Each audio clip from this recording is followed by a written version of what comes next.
ये कहानी है किस्टन और स्लीन की। किस्टन एक लड़के का नाम होता है और स्लीन एक लड़की का नाम होता है और ये दोनों एक दूसरे से बहुत ही ज़्यादा प्यार करते हैं। किस्टन एक बहुत अच्छा स्विमर था और वो स्विमिंग करता था, जबकि स्लीन को स्टडी का शौक था और वो पढ़ती थी।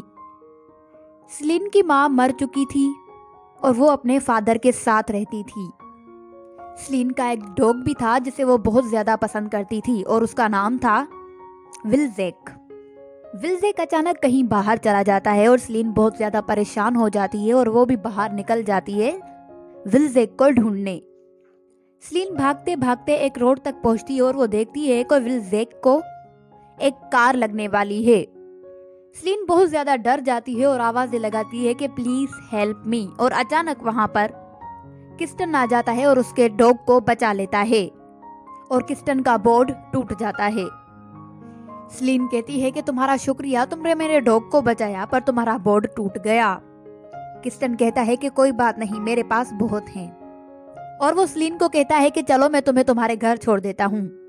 स्लीन कहती है कि नहीं, मैं खुद चली जाऊंगी। तो वो उसे फोर्स करता है तो वो उसकी कार में बैठ जाती है और किस्टन रास्ते में उसे बातें करते हुए जाता है, मगर स्लीन उसे बहुत रूडली जवाब दे रही थी क्योंकि वो किस्टन से बात करना नहीं चाह रही थी। लेकिन फिर भी किस्टन उसे बातें करता रहता है और स्लीन से पूछता है कि तुम यहाँ कैसे, तुम इस शहर में नहीं आई हो? स्लीन बोलती है हाँ, मैं शहर में नहीं आई हूँ और मैंने यहाँ विंटर हाई स्कूल में एडमिशन लिया है। और किस्टन कहता है फिर तो रोज मुलाकात होगी क्योंकि मैं भी उसी स्कूल में पढ़ता हूँ। किस्टन स्लीन से बोलता है कि तुम्हारा कोई बॉयफ्रेंड है? स्लीन कहती है हाँ, मेरा एक बॉयफ्रेंड है पर हमारी मंगनी भी हो चुकी है और बहुत जल्द हम दोनों शादी भी करने वाले हैं। और वो बताती है कि मेरे फियांसे का नाम बेयर है और वो पेरिस में रहता है और मेडिकल की तैयारी कर रहा है। किस्टन बोलता है कि ठीक है और पूछता है कि क्या तुम इंस्टा पर हो, और कहता है कि क्या हम फ्रेंड हो सकते हैं इंस्टा पर, या तुम्हारा मंगेतर तुम्हें अलाउ नहीं करता? स्लीन हंसने लगती है और कहती है कि मेरी दोस्त ने मेरा अकाउंट बनाया था और तुम मुझे फॉलो कर सकते हो। और वो उसे आगे बताती है कि घर में मैं अपने फादर के साथ रहती हूँ और उसकी देखभाल करती हूँ।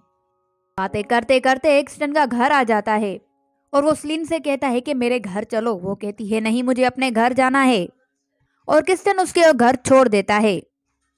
स्लीन अपने घर जाने लगती है तो किस्टन उसे आवाज लगाता है और कहता है कि हम बीच पर मिल सकते हैं। स्लीन कहती है कि शायद नहीं, मैं नहीं आ सकूं। वो कहता है कि मैं तुम्हारा इंतजार करूंगा और तुम्हें आना ही होगा। और अगले दिन स्लीन बीच पर जाती है और किस्टन उसका वहां इंतजार कर रहा था और वो उसे स्विमिंग सिखाता है और उन दोनों की काफी हद तक अच्छी दोस्ती भी हो जाती है और वो दोनों साथ में बातें करते हैं कि अचानक किस्टन स्लीन के हाथ में एक रिंग देखता है और कहता है कि ये तुम्हें कहाँ से मिली? स्लीन कहती है कि ये मेरी मंगनी की रिंग है। किस्टन कहता है कि ये काफी ज्यादा खूबसूरत है। बातें करते करते टाइम गुजर जाता है और शाम हो जाती है और वो दोनों अपने अपने घर चले जाते हैं। और अचानक किस्टन और स्लीन को दो लड़कियां देख लेती हैं और उनकी वीडियो बनाती हैं और उन दोनों का नाम था नाया और आरियल। वो लड़कियां कोई और नहीं बल्कि किस्टन की गर्लफ्रेंड की दोस्तें थीं। किस्टन की गर्लफ्रेंड का नाम था सोफी और वो वीडियो सोफी को सेंड कर लेती हैं। सोफी जैसे ही वो वीडियो देखती है तो वो पागल हो जाती है क्योंकि इन दिनों वो शहर से बाहर थी और अपने फादर से कहती है कि जल्दी से टिकट मंगवाओ और मुझे वहां जाना है। और वहां किस्टन स्लीन को एक कार्ड देता है जिसमें लिखा था 31 को मैं अपने घर एक पार्टी कर रहा हूँ और तुम्हें उसमें जरूर आना है। और कहता है कि वहां हम सब दोस्तें होंगे, इसीलिए तुम भी जरूर आना और तुम्हें सब दोस्तों से भी मिलवा दूंगा। वो बोलती है कि मैं जरूर आऊंगी, पर क्या मैं अपनी कजन को भी लेके आ सकती हूँ जिसका नाम है शाइला? वो कहता है हाँ बिल्कुल जरूर तुम आ सकती हो। और अगले दिन स्लीन और शाइलेट दोनों पार्टी में जाती हैं। किस्टन स्लीन को अपने सारे दोस्तों से मिलवाता है, मगर स्लीन को वहां अजीब लग रहा था और उसे वहां मजा नहीं आ रहा था, इसीलिए वो एक जगह बैठकर बुक पढ़ने लगती है कि अचानक वहां एक लड़का आता है जिसका नाम था टाओ और वो उसे बोलता है कि तुम यहाँ अकेली बैठी हो, सब लोग पार्टी कर रहे हैं और तुम उस पार्टी में क्यों नहीं जा रही हो? तो वो बोलती है कि मुझे इस पार्टी में मजा नहीं आ रहा। स्लीन टाओ से कहती है कि तुम यहाँ क्यों बैठे हो, तुम भी जाओ पार्टी एंजॉय करो, क्या ये तुम्हारे दोस्त नहीं हैं? टाओ बोलता है कि नहीं, यहाँ पर मेरा कोई दोस्त नहीं है, मैं एक बहुत अच्छा डीजे हूँ, इसीलिए शायद ये मुझे बुलाते हैं। और वहाँ सोफी भी होती है। स्लीन उसे देखती है पर उसे नहीं था पता कि ये किस्टन की गर्लफ्रेंड है। टाओ स्लीन को बताता है कि ये किस्टन की गर्लफ्रेंड है और पिछले 6 साल से ये रिलेशन में है और इन दोनों के फॉलोअर्स 1 करोड़ से भी ज्यादा हैं। स्लीन बोलती है मुझे तो किस्टन ने नहीं बताया कि उसकी एक गर्लफ्रेंड भी है और स्लीन वहां से चली जाती है। सोफी किस्टन से मिलती है और किस्टन से कहती है कि क्या तुमने यहाँ दूसरी कोई लड़की फंसा ली है। किस्टन बोलता है कि ये तुम क्या बोल रही हो, ऐसा कुछ भी नहीं, वो मेरी सिर्फ अच्छी दोस्त है। और वो सोफी से कहता है कि तुम ये सब बोलने वाली मुझे होती कौन हो, क्या तुम भूल गई हो कि हमारा रिश्ता क्या है। सोफी बोलती है कि अच्छी तरह याद है कि हम दोनों एक दूसरे से प्यार नहीं करते हैं, हम दोनों सिर्फ फेमस होने के लिए एक साथ हैं। सोफी किस्टन से कहती है कि हम एक शर्त लगाते हैं, अगर तुम इस लड़की स्लीन को अपने प्यार में फंसाओ और फिर इसे छोड़ दो तो जो तुम कहोगे वो मैं तुम्हें दूंगी। किस्टन बोलता है तो ये तो मेरे बाएं हाथ का काम है, तो ठीक है, मुझे शर्त मंजूर है। और फिर वो स्लीन को ढूंढने जाता है पर उसने एक लेटर छोड़ा था जिसमें लिखा था कि मुझे घर जाना है क्योंकि मेरा मंगेतर मुझसे मिलने हुए आया है, इसीलिए मैं जा रही हूँ और मेरी कज़न का ख्याल रखना। और अगले दिन वो सब स्कूल में मिलते हैं। किस्टन स्लीन से बातें करने की कोशिश करता है मगर स्लीन कहती है कि तुम्हारे दोस्त बहुत ही ज़्यादा घटिया हैं, क्या तुम भी इन्हीं की तरह हो या ऐसा बनने की कोशिश कर रहे हो। और वो उससे बात नहीं करती क्योंकि उसे उस रात पार्टी में मज़ा नहीं आया था और उसके दोस्त बहुत ही ज़्यादा बदतमीज थे, इसीलिए वो उसे इग्नोर करती है।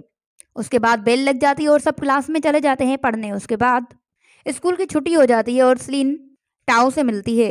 दोनों बातें करते हुए जाते हैं कि अचानक स्लीन की नज़र स्कूल की दीवार पर लगी एक पिक पर जाती है जिसके नीचे लिखा होता है कि कलेक्शन फंड। और स्लीन कहती है कि ये किस लड़के की पिक है और ये लड़का मर गया है क्या। टाओ कहता है कि नहीं नहीं, ये जिंदा है, इसका एक्सीडेंट हो गया है, ये हमारे ही स्कूल में पढ़ता था और अब इसके इलाज के लिए बहुत ज़्यादा पैसे चाहिए, इसीलिए हमने ये यहाँ लगाया है कि कोई हमें फंड दे। मगर अफसोस यहाँ अमीर घराने के बच्चे पढ़ते हैं मगर अभी तक 1,000 भी जमा नहीं हुआ। किस्टन भी वहाँ खड़ा होता है और वो बातें सुनता रहता है और वो सोचता है कि ये अच्छा मौका है अच्छा बनने का। और वो कहता है कि ठीक है, सबसे पैसे मैं कलेक्ट करूँगा और हम इस लड़के की मदद ज़रूर करेंगे। स्लीन बोलती है कि हम अपने स्कूल में एक शो भी रख सकते हैं और हम सारे स्टूडेंट उसमें हिस्सा लेंगे और जो पैसे आएंगे वो हम इसकी मदद के लिए दे देंगे। और वो स्कूल के प्रिंसिपल से बात करते हैं और वो कहते हैं कि ठीक है, अगर तुम ये करना चाहते हो तो कोई बात नहीं, तुम ये कर सकते हो। स्लीन बोलती है कि ये शो मेरा बाप डायरेक्ट करेगा और स्लीन अपने फादर को भी राजी कर लेती है शो डायरेक्ट करने के लिए। और फिर किस्टन और स्लीन एक साथ मूवी देखने जाते हैं जहाँ पर किस्टन स्लीन को प्रपोज करता है मगर वो कहती है कि मेरी शादी होने वाली है इसलिए मैं तुम्हें पसंद नहीं करती हूँ, तुम मेरे एक अच्छे दोस्त हो। और फिर वो अपने घर चली जाती है। अगले दिन सूफी शाइल्ड को कॉल करती है और कहती है कि मेरे घर में एक बहुत बड़ी पार्टी है, तुम दोनों ज़रूर आना। शाइल्ड स्लीन को बताती है कि हमें पार्टी में सोफी ने बुलाया है और हमें वहाँ जाना है। स्लीन और शाइल्ड पार्टी में जाते हैं और खाना खाते हैं, बहुत इंजॉय करते हैं। और अब स्लीन भी किस्टन को पसंद करने लगी थी और वहाँ पर फिर से किस्टन स्लीन को प्रपोज करता है और स्लीन प्रपोज एक्सेप्ट कर लेती है। और किस्टन स्लीन से कहता है कि चलो मैं तुम्हें तुम्हारे घर छोड़ देता हूँ और उसे घर लेके जाता है कि रास्ते में स्लीन का मंगेतर बेयर उन दोनों को देख लेता है और वो बहुत ज़्यादा गुस्सा करता है और कहता है कि मुझे अपनी मंगेतर से अकेले में बात करनी है। और वो उसे पूछता है कि ये सब क्या है, तो वो बताती है कि मैं इसको पसंद करती हूँ। बेयर कहता है कि अगर तुम इसे पसंद करती हो तो तुम इस रिश्ते के लिए हाँ क्यों की। और वो गुस्से में वहाँ से चला जाता है। और अगले दिन स्कूल में सब उस शो की तैयारी में मसरूफ़ थे और फिर स्लीन किस्टन के पास आती है और उसे कहती है कि मुझे तुमसे एक बात पूछनी है, तुम मुझे सच सच बताओगे। और वो कहती है कि तुम मुझे धोखा दे रहे हो ना, क्योंकि तुम तो सोफी से प्यार करते हो। किस्टन बोलता है कि मैं आज तुम्हें सब सच सच बता रहा हूँ। मैंने जब तुम्हें पहली बार देखा था तो मैं तुम्हें पसंद करने लगा था, मैं सोफी को पसंद नहीं करता हूँ। हम दोनों बस फॉलोअर्स बढ़ाने के लिए एक साथ हैं, बाकी ना वो मुझे पसंद करती है और ना मैं उसे पसंद करता हूँ। और उसने मुझसे एक शर्त लगाई थी कि अगर मैं तुमसे प्यार का नाटक करके और फिर तुम्हें छोड़ दूं तो वो मुझे हमेशा के लिए छोड़ देगी, मगर ऐसा कुछ नहीं, मैं तुमसे सच्चा प्यार करता हूँ। और स्लीन की सारी गलतफहमी दूर हो जाती है और वो दोनों बहुत खुश हो जाते हैं। और अगले दिन स्कूल में शो होता है जिसके लिए उन्होंने बहुत ज़्यादा तैयारी की थी। और फिर वो शो जैसे ही ख़त्म हो जाता है तो सोफी किस्टन से कहती है कि तुम अब उसे छोड़ दो। किस्टन कहता है कि मैं ऐसा बिल्कुल नहीं कर सकता क्योंकि मैं उसे सच्चा प्यार करता हूँ और मैं उसे कभी नहीं छोड़ूंगा। सोफी किस्टन से कहती है कि अगर तुमने ऐसा नहीं किया तो मैं स्लीन को मार दूंगी। और वो उसे बहुत ज़्यादा मजबूर करती है उसे छोड़ने के लिए। किस्टन स्लीन के पास जाता है और बोलता है कि मैं तुमसे प्यार नहीं करता, वो सब कुछ नाटक था और मैं सोफी से प्यार करता हूँ, इसलिए तुम मेरी जिंदगी से हमेशा हमेशा के लिए चली जाओ। सेलिन कहती है कि तुम ये सब मजाक कर रहे हो ना, नाटक कर रहे हो ना, प्लीज ऐसा नहीं करो। वो कहता है कि मैं कोई नाटक कोई मजाक नहीं कर रहा, मैं तुमसे नफरत करता हूँ और मैंने बिल्कुल तुमसे नाटक किया था, मैं तुमसे कोई सच्चा प्यार नहीं करता हूँ। सेलिन कहती है कि मैंने तुम्हारे लिए सब कुछ छोड़ दिया, यहाँ तक कि अपनी मंगनी भी तोड़ दी और तुम मुझे धोखा दे रहे हो। तो वो कहता है कि अभी तुम्हारे पास वक्त है, चली जाओ अपने मंगेतर के पास, मैं तुमसे प्यार नहीं करता हूँ। और वो वहां से चला जाता है और एक जगह बैठकर रोने लगता है। और सोफी उसके पास आती है और बोलती है कि मैं शर्त जीत गई हूँ। और वो कहती है कि मुझे बहुत मजा आया उसे परेशान करने में और मैं तुमसे भी कोई प्यार नहीं करती हूँ। और क्रिस्टन उसकी सारी बातें रिकॉर्ड कर लेता है और सोशल मीडिया पर पोस्ट कर लेता है। सब वो वीडियो देखते हैं और समझ जाते हैं कि ये सब कुछ सोफी ने ही किया था। सेलिन को भी पता चल जाता है और सेलिन भाग भाग कर क्रिस्टन के पास आती है और बोलती है कि तुमने मुझे ये सब कुछ पहले क्यों नहीं बताया।